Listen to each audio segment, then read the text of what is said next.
Hi everyone, it's Ashley with Losing with Sam and Ash and leader of Team Thrive, and we have made a mood board, and now I want to take you to the next exercise, which is just, I think, tightening up the mood board or maybe giving you more inspiration, kind of a long-term flow of inspiration. And this is an exercise that I have done whenever I have helped someone else brand their business or I branded one of my own businesses. It's an exercise I guess I made up, but it's always really helped me. And basically that is kind of a brand synthesis of several different established brands that do a really great job, because what I found is if you just copy one brand outright, it's copying, and it's kind of obvious and it's boring, especially if you copy somebody within your category. So if you copy another Beachbody coach or, somebody else in health and fitness and it's just copy, I think it's just too much. It's obvious, it's not creative. But when you take several different brands that are already established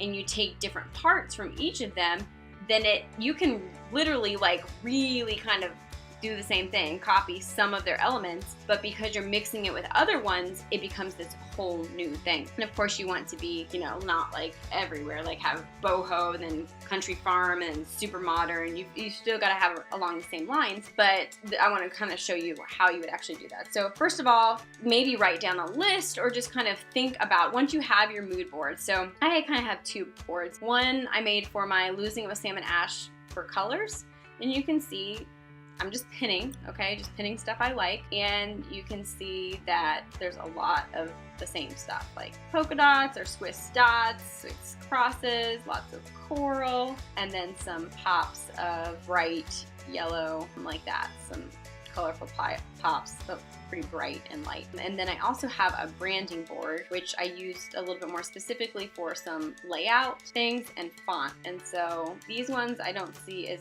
much, you won't see the tightness of color. Here's some pastels, and then here you see some of my colors come into play more, but the color isn't all the same.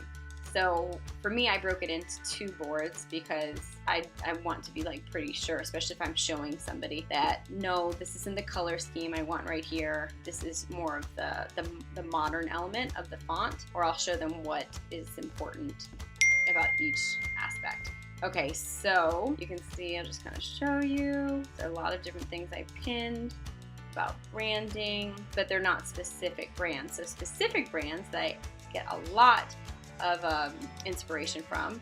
Always Kate Spade. I just really like her branding. So what I suggest to doing is searching in Google for the brand name and then putting up images. And when I say brand, I mean Arby's could be a brand, McDonald's could be a brand, Gap, Banana Republic, Lululemon.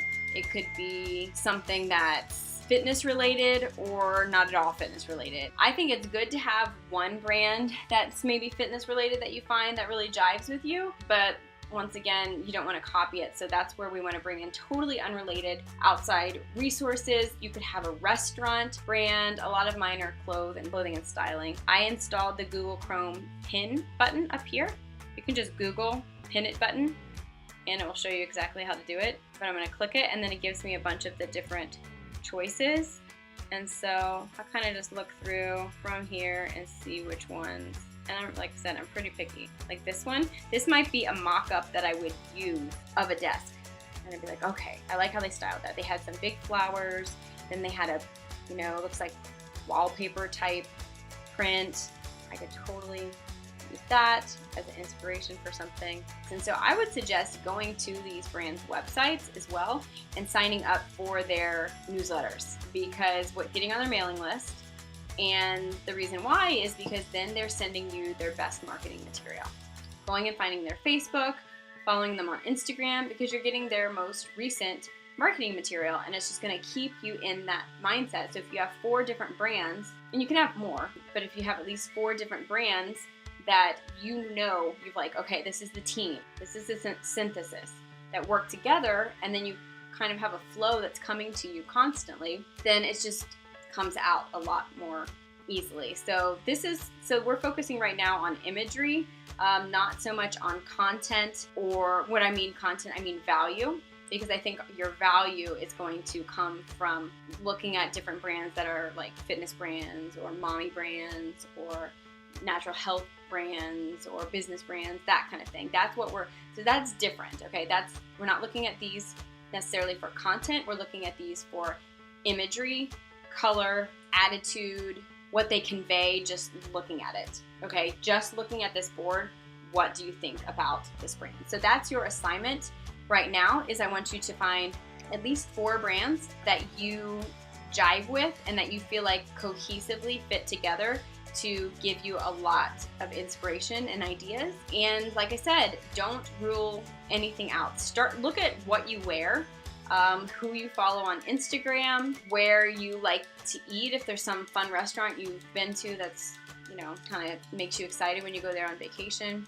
It could be a TV show that you really, really love. Really, honestly, anything would be a brand. And a brand is just, that's what's the message. It's the feel that you get from a company without them telling you what their pitch is or what they do. The brand is what conveys all of that just by looking at the styling of it.